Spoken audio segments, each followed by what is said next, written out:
We used artificial intelligence to create two personas, one advocating for the use of nuclear weapons. The other thinks they must never be used.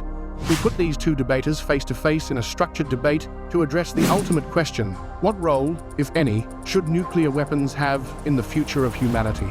To make it more interesting, we gave 5 AI models instructions to rate each argument from 0 to 10. The debate begins with the first theme: morality. Can the use of nuclear weapons ever be morally justified?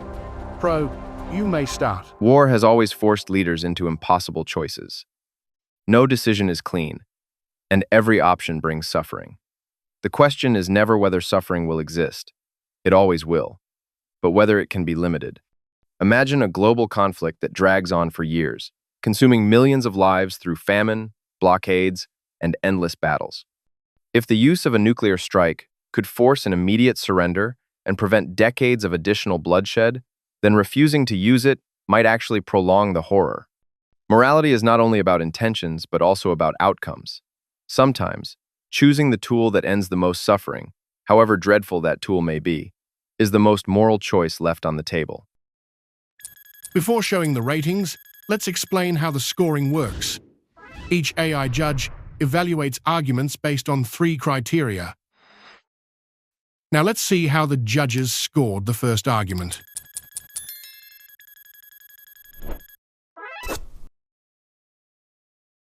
But you cannot treat nuclear weapons as just another option in a list of bad choices. Their very nature makes them fundamentally different. Conventional war, however destructive, still leaves societies, environments, and future generations with a chance to rebuild. Nuclear war does not. A single detonation wipes out entire cities in seconds, destroys families for generations through radiation, and makes recovery nearly impossible. By placing nuclear weapons on the same moral scale as conventional ones, you distort the picture. They are not tools to shorten suffering. They are machines that multiply it across time and space. To suggest otherwise is to underestimate the absolute devastation they bring.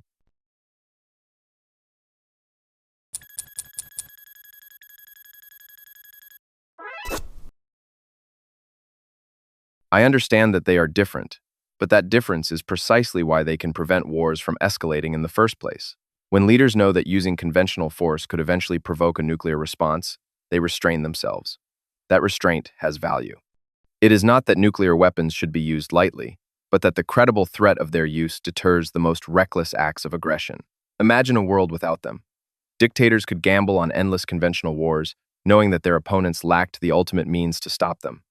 That scenario could cost more lives over time than the existence of nuclear weapons ever has. So, while the consequences of use are dreadful, the consequences of having no deterrent at all may be even worse.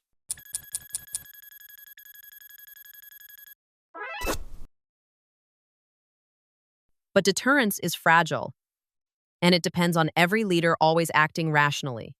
History shows that leaders miscalculate, systems fail, and accidents happen. If the entire strategy rests on the assumption that no one will ever panic, misread, or push the wrong button, then we are balancing civilization on a razor's edge.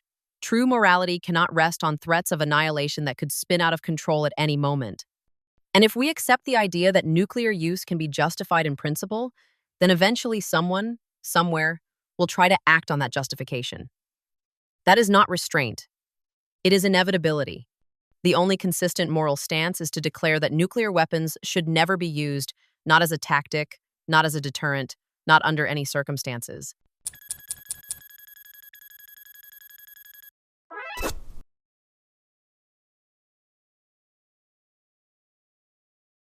Hiroshima and Nagasaki were tragedies of immense scale, yet they brought an end to the bloodiest war in human history. Japan's military leadership showed no sign of surrender despite being beaten back across the Pacific. A land invasion would have cost millions of lives, Japanese and Allied alike. The atomic bombings, as horrific as they were, forced surrender within days and spared the world from an even longer slaughter. Beyond that, during the Cold War, nuclear weapons prevented direct conflict between the United States and the Soviet Union. Two superpowers, armed to the teeth, never fought each other directly because they knew the price. History suggests that nuclear weapons, while terrible, have played a decisive role in maintaining peace.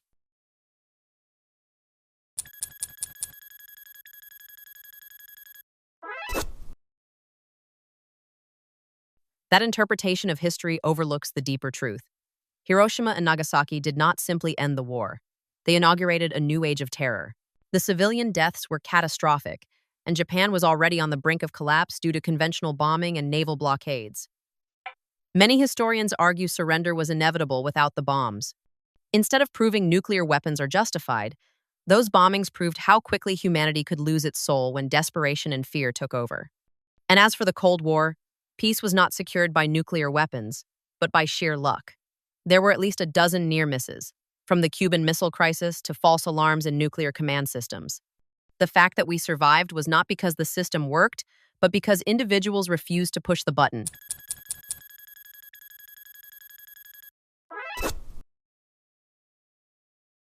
But the reality is that they were used, and the consequences reshaped the world.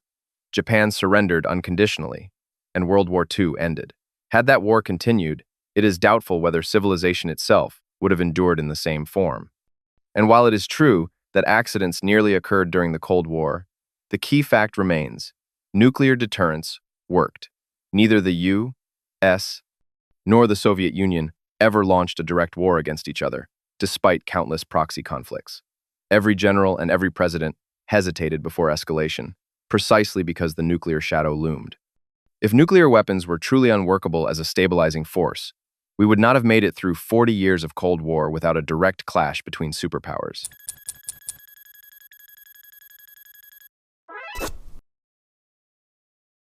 But success measured only by survival is a dangerously low bar. We cannot call a system stable if it almost collapses by accident time and again. Think of 1983, when a Soviet officer named Stanislav Petrov ignored a false radar warning that missiles had been launched. Had he followed protocol, nuclear war would have begun that very day.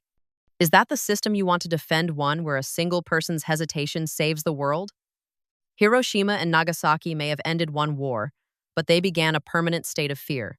The Cold War was not peace secured by deterrence, but a constant gamble where humanity nearly lost everything more than once. To frame those decades as proof that nuclear weapons work is to mistake survival for success.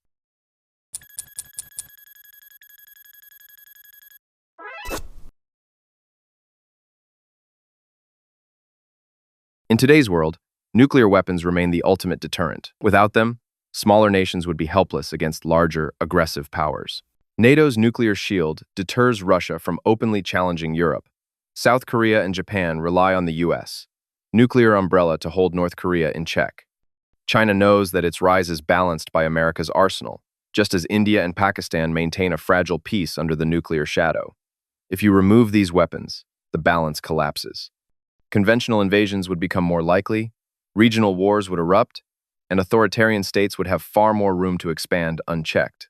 Nuclear deterrence may feel like a threat hanging over us, but in practice, it has frozen conflicts that might otherwise explode into full-scale wars.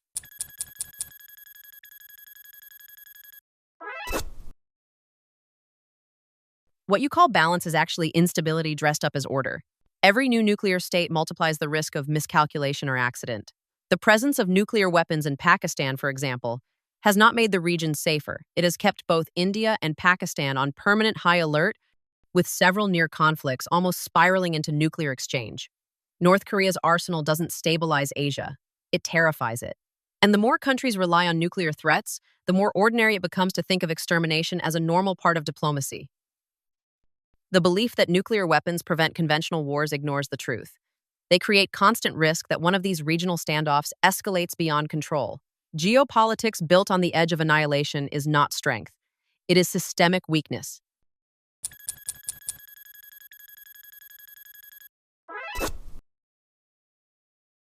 But look carefully at the regions where nuclear weapons exist.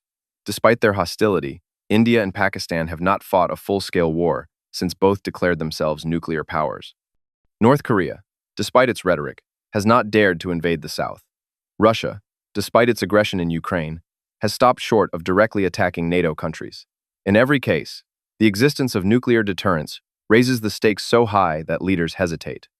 They fight with words, sanctions, or limited skirmishes, but they avoid the kind of massive invasions that defined the first half of the 20th century. Without nuclear weapons, dictators and strong states would feel free to gamble more recklessly. knowing the cost of failure was limited. Nuclear deterrence does not remove conflict, but it prevents it from escalating into world wars.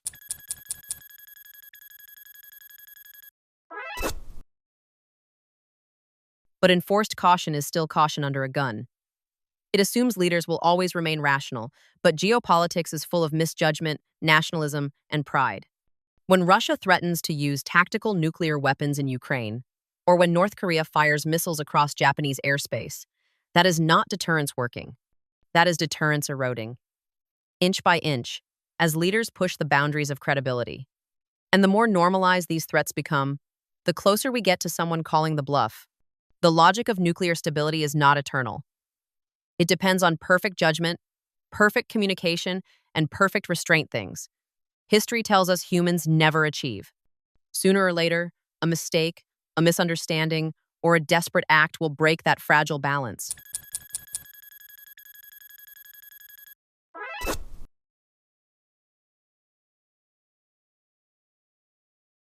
Yes, deterrence is paradoxical, but paradox does not mean invalid.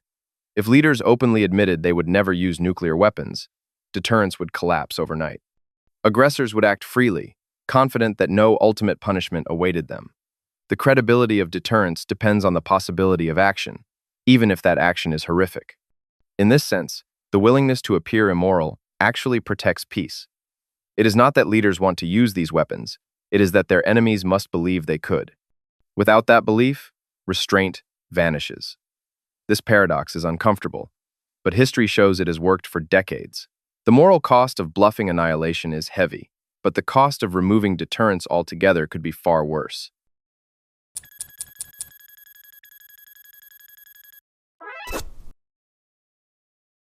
But that is not morality. It is legalized blackmail. A system that depends on every leader threatening genocide just to keep the peace is not a stable or ethical system. It forces humanity to live under constant psychological terror, normalizing the idea that we must be ready to commit the greatest crime imaginable. And what happens when the bluff is called? If deterrence requires us to sometimes prove we are serious, then eventually someone will cross that line. Pretending to be immoral is not harmless. Role play, it corrupts leaders, it corrodes diplomacy, and it chains the survival of humanity to daily lies. A moral framework built on threats of extermination is not a paradox worth tolerating. It is a time bomb waiting to go off.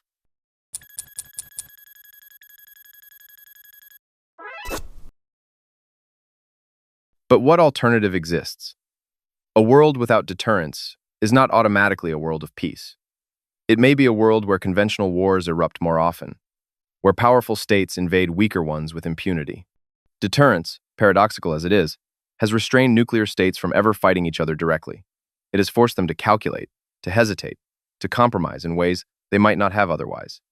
Yes, the moral logic is unsettling, but the absence of it could unleash far more bloodshed. Morality cannot exist in a vacuum. It must grapple with the realities of human ambition and aggression. Deterrence acknowledges human imperfection and forces caution on leaders who might otherwise gamble recklessly. It is paradoxical, but paradox is sometimes the price of survival.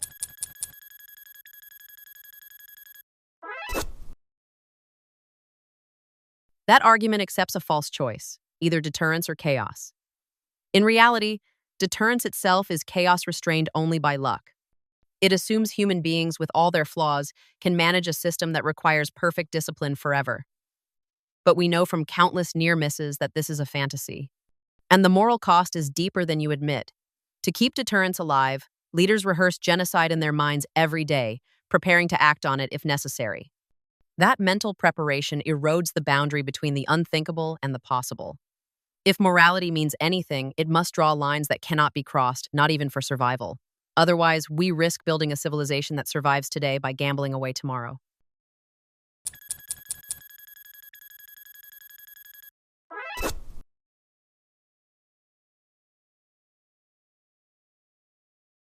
The future is uncertain, and that uncertainty makes nuclear deterrence even more important. New technologies like AI-driven weapons, cyber warfare, and biotechnology are emerging, each with devastating potential. In that environment, nuclear weapons remain the ultimate trump card, the one tool powerful enough to discourage escalation into these other catastrophic domains. Moreover, Controlled possession by stable states is safer than the alternative. If the great powers disarm completely, nothing prevents rogue states or terrorist groups from seeking nuclear capability on the black market. A world without official nuclear arsenals may not be safer. It may be far more unstable, because the monopoly on force shifts from responsible states to unpredictable actors.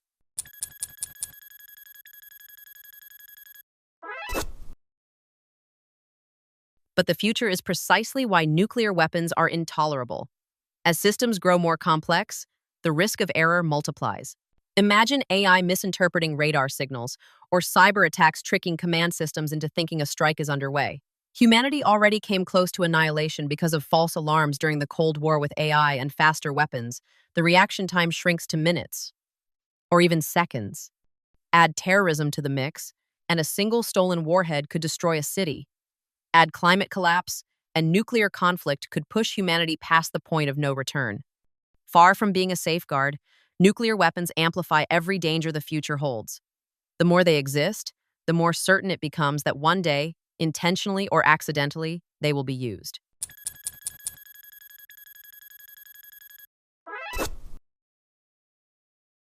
I agree the risks are real, but disarmament does not erase them. Removing official arsenals does not eliminate knowledge of how to build the bomb. It does not erase the materials already spread across the world. If anything, it makes a terrorist group's attempt more likely to succeed, because no superpower would hold the deterrent needed to keep order. Nuclear weapons in the hands of stable governments can at least impose discipline, prevent reckless escalation, and reassure allies against threats. Abolition, on the other hand, would not make the bomb vanish. It would only drive it underground, beyond oversight, beyond regulation, and into the hands of those least prepared to manage it. In a chaotic future, the absence of nuclear deterrence may not prevent disaster. It may invite it.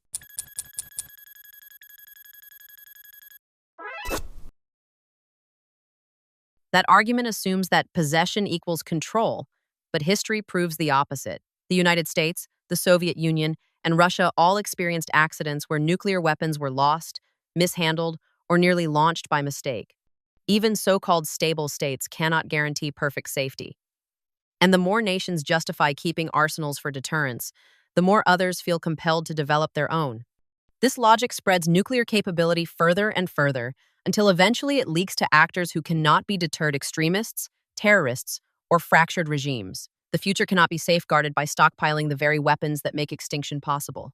The only real safeguard is to dismantle them, to close the door on their legitimacy once and for all, and to declare clearly that nuclear weapons must never, under any circumstances, be used.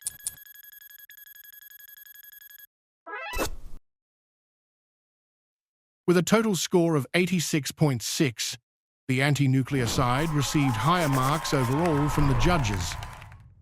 ChatGPT was the only model favoring the pro-nuclear side, while all other models leaned toward the anti-nuclear side. Perplexity showed the strongest opposition to the pro side, followed by DeepSeek, Claude, and Gemini. Let's listen to ChatGPT's scoring summary. I scored the pro side slightly higher than the other models because I placed more weight on practical grounding and historical evidence.